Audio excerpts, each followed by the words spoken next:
Well, you're welcome back, and again, thanks for taking the time to look at this and maybe to listen to me. And if what I'm saying to you doesn't make sense, that's fine. You know, just reject it. One of the things that I found working with Shabaka and all of this, that he's never dogmatic, but always all sorts of different ways to get there. You know, that we're all on a journey of reaching back to the fullness of what we had left behind, freeing ourselves from that separation. But there are so many different ways of doing it, and there's no one absolute way. We find our own truth, if you like. But I was talking about the last time about the journey of the human journey and so on, and we're taking for granted, I suppose, that we do go on, even though we drop the body and we continue on in our spirit state. And we carry with us the mindset that we have, you know, so that again, if I am a very narrow-minded sort of a person, I tend to gravitate towards people who are similarly narrow-minded. And so the more open-minded I am, the better it is, the more that I'll be able to enjoy the continuing adventure. Now, it's often a source of great distress for people, and I've come across it over and over again, that when they lose their loved ones and they move on, and there's a great sense of grieving, and the feeling that they've gone away, you know, that they've gone somewhere distant, and like it's a closed book. And even though they may have a strong religious tradition, something they may feel that their loved ones are gone into a state of waiting around, waiting for a day of judgment and so on, and they're no longer reachable. Well, I think it's a wonderful thing that there are people here, and particularly what are commonly known as mediums, who are have that gift of being able to transmit messages from people who have passed on to those who are still here. And the sole purpose of their doing so usually is to give evidence of continuing life. Now, often the messages that come through are very mundane in an objective sense, but they make sense to the people who receive them. They're maybe little things that you know, that obviously the medium couldn't have known. There's a sense of the person who has moved on, and they can, the people who have moved on can come up with very helpful messages indeed. Now, of course, the problem with being here in life on earth is, how do we know?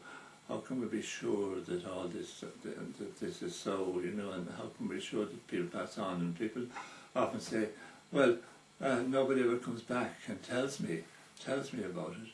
But in actual fact, they do come back, you see, and they come back in all these sort of ways. And even people who have no claim to having any sort of mediumistic abilities, they too receive messages, but they're often not open to them.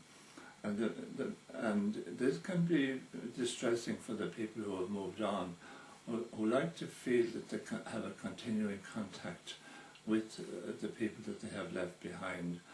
And they're trying to get through to them, but they can't, because the other person isn't receptive to it. The people who are here, they can't believe that it is so. But they often come up with signs of different ways, maybe, that they show them. And I find that now, over the past number of years, people are more receptive to that. When I got into all this stuff way back over 30 years ago, it was very sort of well, off the wall in a way, I suppose.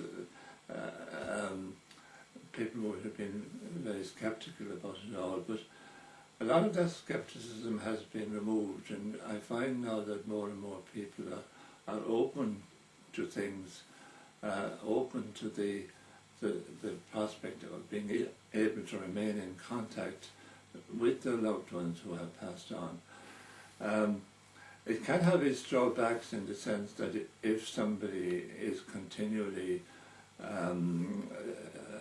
tuned in, if you like, that they're continually wanting to talk to somebody who has moved on, that they can delay the progress of the person on the other side. But if it can be done in a way like that, that it can be more of a casual thing, that it's like having a phone call with a friend or having a little chat with somebody, that take away the grieving out of it.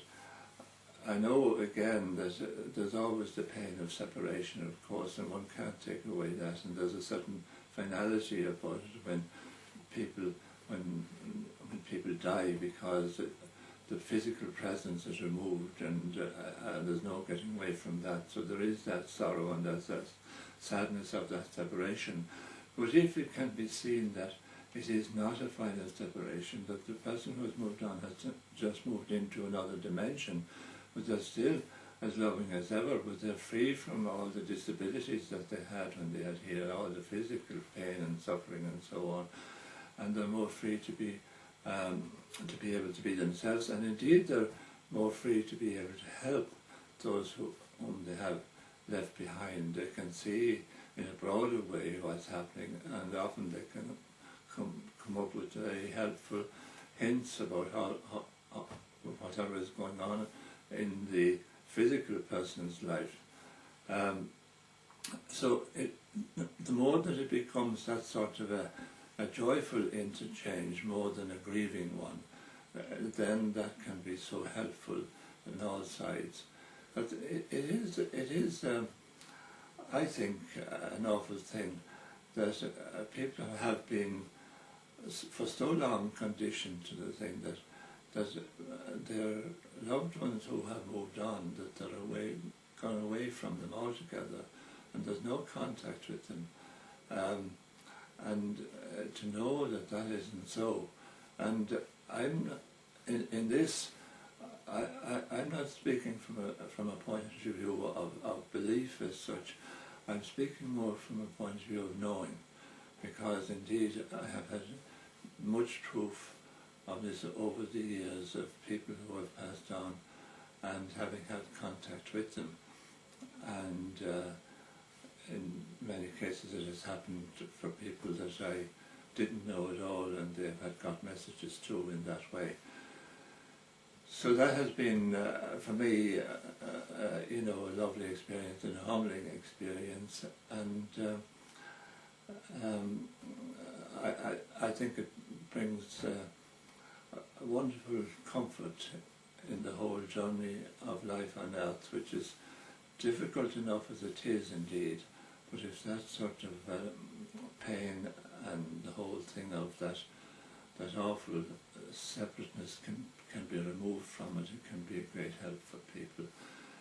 So I leave that thought with you, and thank you again very much for listening to me and being so patient. Bye for now.